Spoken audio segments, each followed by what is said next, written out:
Hi, friends. So I had a wonderful lesson today with my teacher, Madeline, and something that I've been focusing on. It's been interesting because if you've been following this post, you know that me and the whole family have been a little under the weather for a little over a week now. It's kind of um, our sense of being just slightly energetically subdued has gone on longer than usual. And something that came up in my lesson today was a lot of times in the West especially, but at this point probably just about anywhere, it's easy for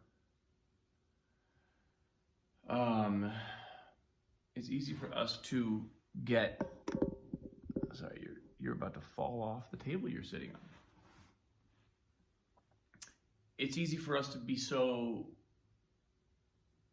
driven, for our lives to be moving so fast, that getting sick is the only way we know how to slow down. And I think, I'm somebody who I'd like to think I'm conscious of that pattern, and I consciously slow down regularly. But at the same time, a family life has a momentum, and a work life has a momentum, and these things do take on their own momentum. And so I think there's some truth to that. I think there's some truth to this fact that we just needed to slow down, back up, be a family for a couple weeks. And one of the things that I've been really, to the extent that I've practiced piano at all, which has been pretty haphazard over the last couple weeks, one of the things I've focused on is just resting with the sound, just hearing what's coming through, and not trying to push tempo, not trying to,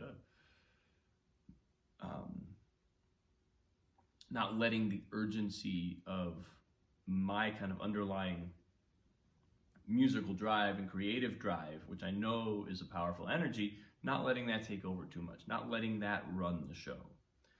And something Madeline said today about the way I was playing, she described it as putting the beauty first. Put the beauty first.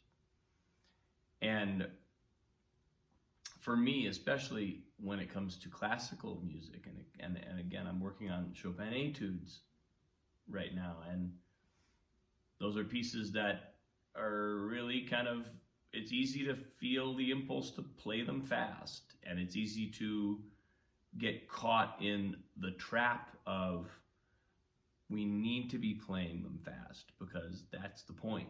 They're technical pieces, they're technical studies. So the whole point is to play them fast.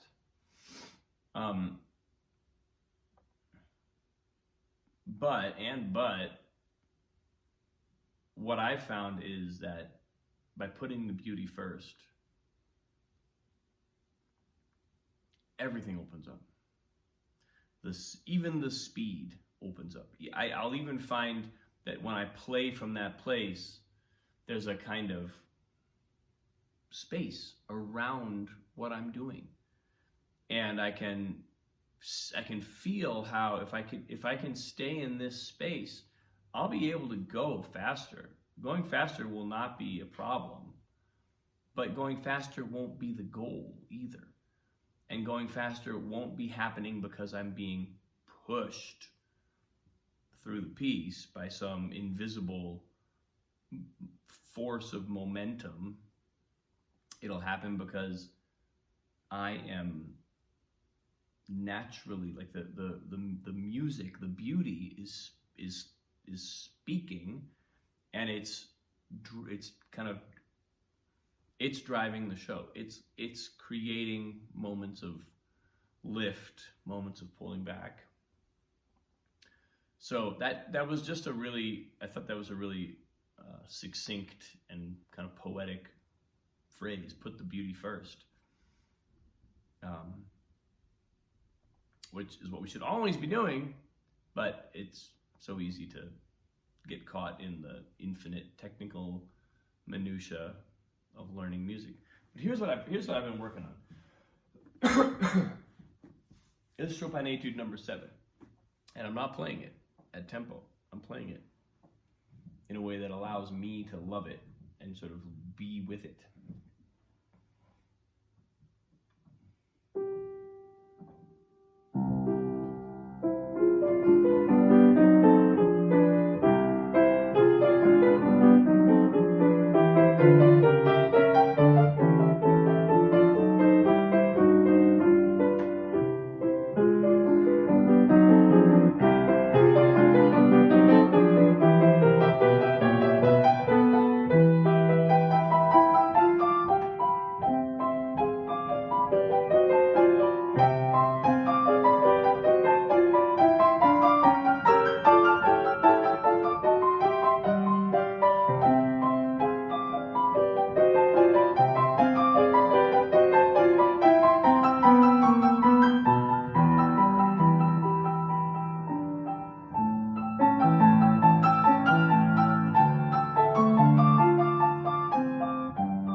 So you can see, I'm working with it. I'm not. I even repeated a section in the middle there. If this was a performance, I'd have to settle down even more. I'd have to bring myself really under control. But what I'm finding so remarkable about this is that, I had a dream last night. This doesn't happen to me very often, but I had a dream last night where it was like a stage fright or performance anxiety nightmare, where I had a recital to play and a couple pieces on the recital, and one of them was a Mozart piece, and I was like, but I don't remember it. I don't remember how it starts. I don't remember how it goes. I can play the first chord, but I don't remember how it goes. It was one of those, like, you get caught in a loop. And I woke up and then it's like, oh, thank God I don't actually have a recital today. So that energy that was in my dream and that periodically surfaces from the subconscious, that's the energy we're contending with when we're playing the instrument, especially playing the instrument, in front of other people, being seen, being heard, because that's where the whole kind of wanting to get it right, wanting to do it well, wanting to meet the standard kind of feeling comes from. And it's the opposite of listening. It's the opposite of putting the beauty first. And for me to kind of settle into that place, it kind of comes in and out. I feel it coming in and out. I feel moments where it's like, yes, this is what it feels like to sing.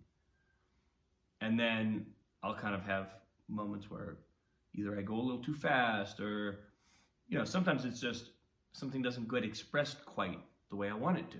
I feel myself, or I'll retroactively go, oh, I want to work on that, or there's a kind of like analytical mind that can also kind of get in the way. But at the end of the day, if we can truly get on board with this feeling of putting the beauty first, prioritizing that over everything, doesn't mean we don't do technical practice, doesn't mean we don't do grouping and phrasing and memorization and singing the different lines of the piece and playing with our eyes closed. There's 100 different techniques that I use now to kind of get myself to learn a piece, to get myself familiar with it, and to get it feeling solid.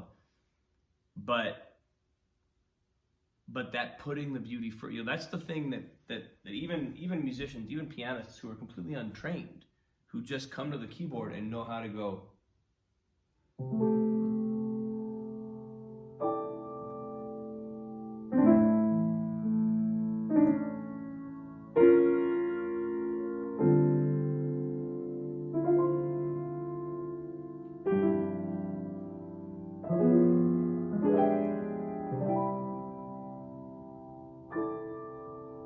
Right? I'm just letting my hands kind of fall into the keys. That's the thing that hooks us, that grabs us as an audience. We want to hear. It's an interesting sound to you because I hear.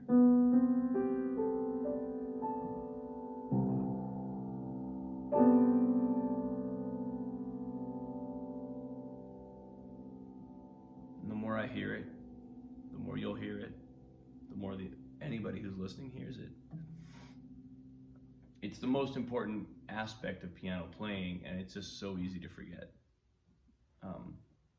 So I might do a series of these where I play something like a Chopin etude or something that I'm working on that's classical, that puts some boundaries around what I'm doing, and try and keep that free sense of, I have an easier time when I'm making up whatever I want to play, because I can just kind of let my hands explore. There's not a lot of technical demand.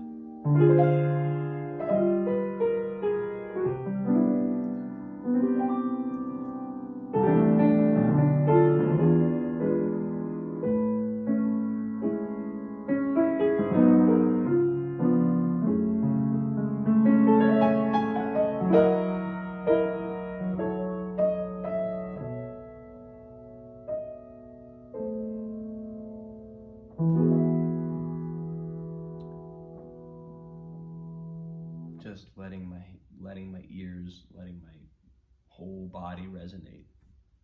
That's where it's at. Putting the beauty first. Thanks, folks. Appreciate you. Have a wonderful day. I'm sure my voice will go back to normal one of these days. Look forward to that myself. I'll talk to you soon. Much love.